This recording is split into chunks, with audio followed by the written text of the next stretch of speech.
Palestina ini sebenarnya punya tempat apa ya di Indonesia? Saya bingung juga, ini Indonesia punya kespesialan banget ini punya Palestina ini.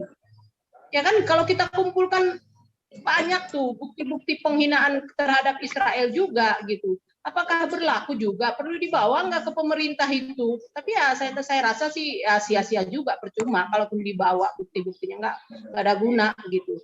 Nah, yang harus kita lakukan sih terhadap ini, saya lihat ibunya itu kan kebetulan orang Batak itu kayaknya Pak Paul. Kasihan tuh, udah minta maaf itu ibunya itu. Kalau nggak salah baru simbolon itu. Nah, ini tapi tetap aja dikeluarkan gitu loh, tetap nggak ada tiada maaf loh, di DO tetap dari sekolahnya. Nah, kita juga ingin tahu tuh posisinya Palestina dalam konstitusi negara ini sebenarnya di mana gitu. Ini harus jelas juga nih dari pemerintah. Nah, gitu loh Pak. Dan ya apa sudah ada undang-undang ya, undang-undang khusus yang terkait perlindungan dan pemuliaannya negara Palestina ini di Indonesia? Sejauh ini yang saya tahu belum ada sih undang-undangnya. Kenapa begitu spesial banget ini Palestina ini? Ya kan? Sampai anak sekolah pun segitu korbannya gitu loh, hanya ya masalah ya itu kan iseng-isengnya anak-anak sekolah ya, dan yang menghina-hina Israel juga banyak, jauh lebih banyak tuh. Nah, ini saya lihat sih, aduh, udah rusak sekali negara kita ini. Benar-benar Pak.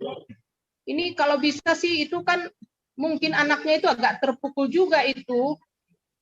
Ya kita himbau lah, ya ini kan ya agak-agak ya pastilah terintimidasi ya. Begitu juga saya lihat sih kalau di videonya juga di ininya di apa namanya di media suka ditampilinnya itu ibunya itu kayaknya terpukul banget anaknya dengan ya namanya iseng anak ya.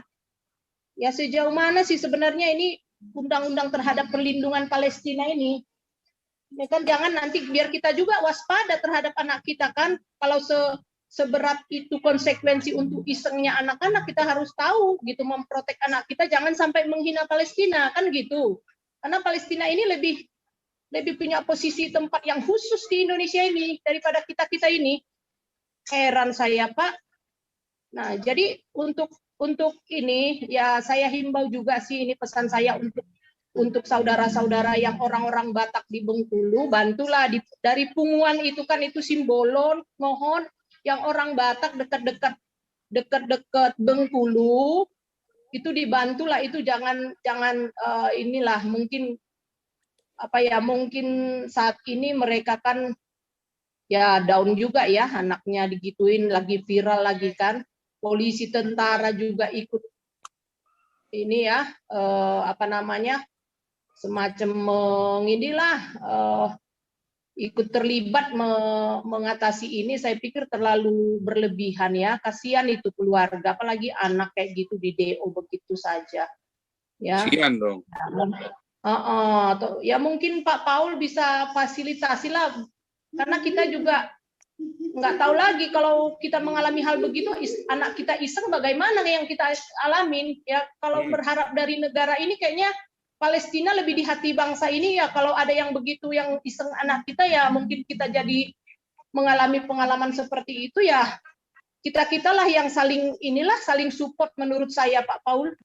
Kalau saya sih agak pesimis dengan ini. Ternyata dengan kejadian Israel Palestina ini, saya malah semakin melihat bahwa ternyata Palestina lebih punya tempat khusus di negara ini daripada saya. Apa karena saya mikir, apa karena saya Kristen ya gitu, saya pikir ya kan Pak ya, wajar saya berpikir begitu. Saya jadinya banyak hal yang saya duga-duga gitu, ada apa kan gitu ya, karena nggak masuk akal kalau menurut saya Pak Paul. Nah, ini juga kan Polri, kan buat di media juga, Polri ancam katanya tangkap langsung netizen yang menghina Palestina. Nah, kriteria menghina ini gimana? Jangan-jangan nanti berpendapat tidak sini dianggap pula menghina. Harus jelas juga ini undang-undangnya Pak Paul. Ya kan, bagi yang mungkin dari pemerintah atau yang pejabat yang mendengar ini ya, tolonglah dirinci kriteria menghina Palestina. negara spesial di Indonesia ini apa gitu, biar kita tahu. Nanti kita berpendapat begini dianggap menghina bagaimana. Kalau memang perlu undang-undang khusus perlindungan Palestina, ya apa boleh buat. Kita sih nggak mau, tapi apa boleh buat. Tapi kan kita udah tahu seperti apa memprotek diri dan keluarga kita gitu. Kalau memang perlu undang-undangnya, karena udah banyak hal yang nggak masuk akal Pak di Indonesia ini gara-gara khilafah ini Pak. Udah banyak hal yang nggak masuk akal. Kita teriak-teriak, kita protes tetap aja berjalan begini gitu loh. Yang memprihatinkan sekali sih Pak ya, saya lihat si bangsa ini akibat khilafah ini membahayakan sekali. Itu Pak Paul, itu pendapat saya. Jadi kita ajalah yang saling support. Kalau ada yang seperti pengalaman anaknya di persekusi begitu, ya kita saling bantulah. Kalau memang ada yang mengenal itu, ya kita saling support lah Pak. Mungkin Pak Paul lah, Pak Paul sekarang pengaduan kita, udahlah Pak Paul. Pak Paul aja yang menjadi jembatan untuk kita bicara ke luar sana. Karena begini, coba bayangin kita punya, misalnya anak kita dianggap menghina Palestina, waduh kita dipersekusi, waduh berat juga Pak. Namanya anak-anak ya iseng-iseng, dia mau nggak mau kalah dengan teman-temannya kan yang menghina-hina Israel, dia buat juga begitu kan perimbangan. Nah kita kena juga gitu loh, ya anak juga kasihan gitu. Kasihan. Iya kasihan lah Pak, itu pasti merasa shock gitu loh. Ya siapa lagi tempat pengaduan kita Pak? Komnas Perlindungan Anak nggak ada. Apakah ada? Itu kan masih anak ya di bawah umur kalau nggak salah.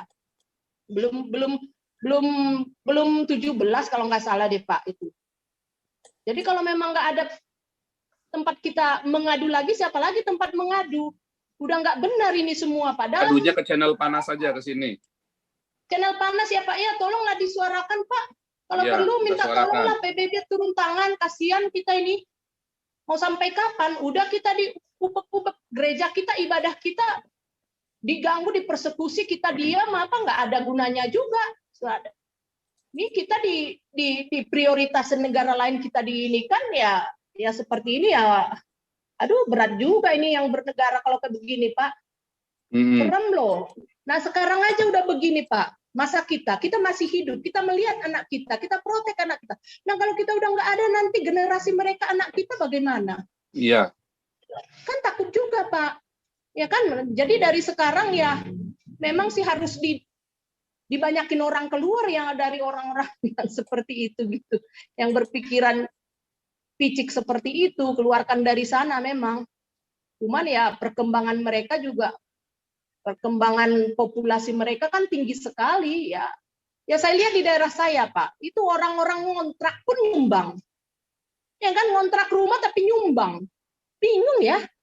Bingung ya. Segitunya saya nggak habis pikir Pak. Ngontrak. Ini moga-moga ini wartawan Jonas sudah masuk nih, biar tunjukkan ini betapa mirisnya. Ya oke. Itu aja Pak untuk sementara Pak. Thank you Pak. Ya, wartawan Jonas sudah masuk belum wartawan Jonas? Belum ya? Oke, lanjut dulu ya. Lanjut dulu nih. Pak Chandra, silakan.